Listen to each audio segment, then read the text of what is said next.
Hello guys, welcome back to Robocop Week here on Beyond the Realms, and today I'm continuing on with the Prime Directive reviews, which was a TV series that debuted in the year 2001.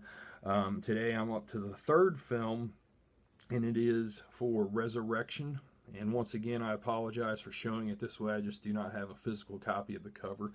But as with the other reviews, this is going to be filled with spoilers. If you don't want to know, you want to turn this off, because not many people know about these movies, so I'm going to talk about them from beginning to end in hopes that, maybe some hardcore RoboCop fans will want to check these out. So Resurrection picks up exactly where Meltdown left off. RoboCop is severely damaged. Robocable's helping him get away. Well, Eugene Clark, I don't even know his name in this. I don't know if they even gave him a name, but I'm just going to call him by his real name. But Eugene Clark and the OCP tactical crew show up. They're trying to kill RoboCop. Well, then they see RoboCable's helping them away, so they're like, screw it, they're going to kill them both. Well, they end up getting separated away. And about this time, the rebels show up. One thing I didn't talk about with the rebels is they're like some type of time. They do this time shifting stuff. I'm not sure what it is, but they'll just appear out of nowhere. It'll be like a blur, and then they'll slow down, and they're there in the real time. And the same way when they leave, they can leave that way. It's kind of strange. It's never explained, at least that I saw. But they show up, and they're gonna help RoboCop. They're gonna take RoboCop away to safety. And about this time, this mysterious blonde-haired guy, shows up for RoboCable, and tells him, he said, "Don't worry, I'm going to fix your body, and then I'll fix your mind." That's exactly what he says, and you're not really sure what his motivations are. So then we cut to a media break that talks about how the OCP board members all died of simultaneous heart attacks. And they talk about how that's like a common thing to happen among executives in Delta City, I suppose. And then it's also announced that David Lowe is going to be the new CEO of OCP, and he immediately says he's going to repeal the No Gun Law Act of Delta City. So then that mysterious guy that takes RoboCable to revealed that his name is David Caddick. He is a neurocybernetic specialist who is wanted by OCP for unauthorized research practices. David puts a chip into RoboCable that is going to make him do his bidding, because RoboCable doesn't want to have anything to do with him. And he puts it in, and he shows him, he pushes the button. He's like, "If you disobey me, this is what happens." And it causes like a lot of pain in RoboCable's head. And he tells him, if I keep pushing this button, it'll just melt your mind to mush. So you're going to go with me and do what I ask you to do. Meanwhile, Damien puts on a press conference announcing plans to expand his Saint program into all of Delta City.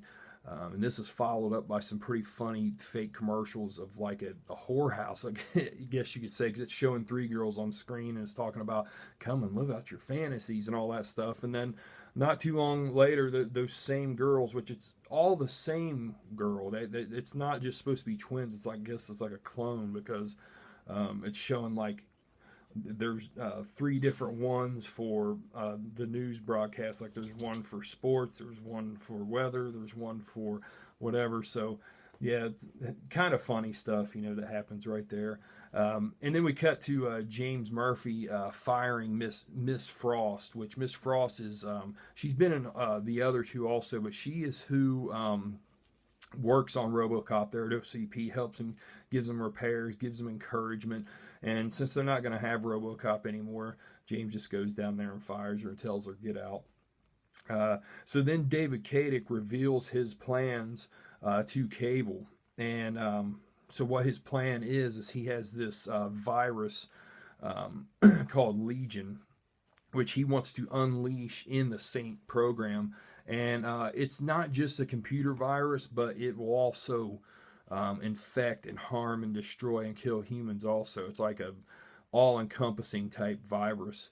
And so then John Cable starts having flashbacks to his life back when he was alive, to him and his wife having a miscarriage. They lost their baby, and how that made him very, very bitter And David uses all of this to his advantage and starts to convince Robocable that, hey, you are not John Cable anymore. You are this. This is all you are. This is all you have left. And he's trying to convince him to help him with his plan to just destroy humanity. And you can see Robocable starting to go along with it at this point.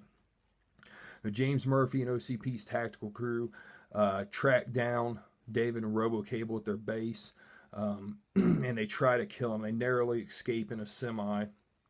And then after that, Robocable's able to track down Robocop. They fire at each other before OCP tactical crew shows up and begins to fire on both of them again. So, you know, as they're fighting each other, then they got to worry about OCP that's coming in there. And then it is revealed that the little girl that is with Anne, Jordan, she gets kidnapped by David, and I don't know if she's supposed to be a robot or what, but David talks about how the Legion virus is actually buried within her. So I guess she is, but it's not real clear here what exactly it is. But regardless, the program is buried in her mind, I guess, somehow.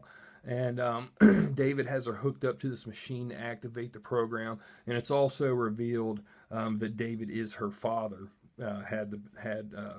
He had Jordan with Anne. So at some point before these films took place, they obviously split off.